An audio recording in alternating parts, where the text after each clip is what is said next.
I think arguably one of the most challenging things about manifestation is persisting through adversity and persisting through the phase that is your 3D conforming to your new story. Because sometimes that 3D be roaring. Rent is due, the car note is due. Like, it just could get really spooky really quick. And it has been particularly challenging for me. That's been one of the things that I found most difficult. However, anytime that I double down on the fact that everything works out for me or whatever it is that I'm worrying about, like if I decide that it works out for me and I just stay firm in that story, even if I'm scared, even if I'm anxious, even if I don't know how the heck it's gonna happen, anytime that I double down on the fact that it worked out, it does work out.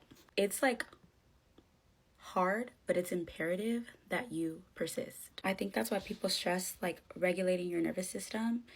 You don't have to regulate your nervous system, but it's helpful to regulate your nervous system because you have to remain calm in the face of things not looking like they're conforming. People like love to use the analogy about the seed that's planted beneath the dirt, right?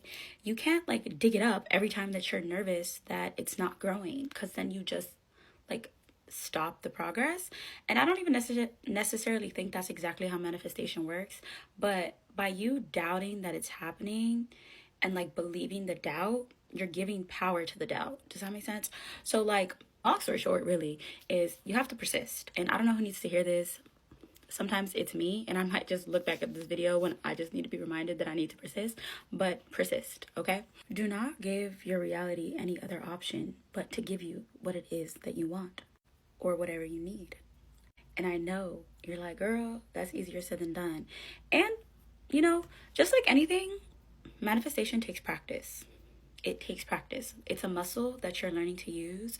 And so you have to give yourself grace if you're not immediately good at it. If, you know, things don't feel easy at first. Like nothing that you become good at usually happens. Like you don't start off just a professional, right? Moral of the story, persist in your new story. Don't give up. And just because you have like a moment of weakness, it doesn't mean that you have to start all over. You start right from where you left off.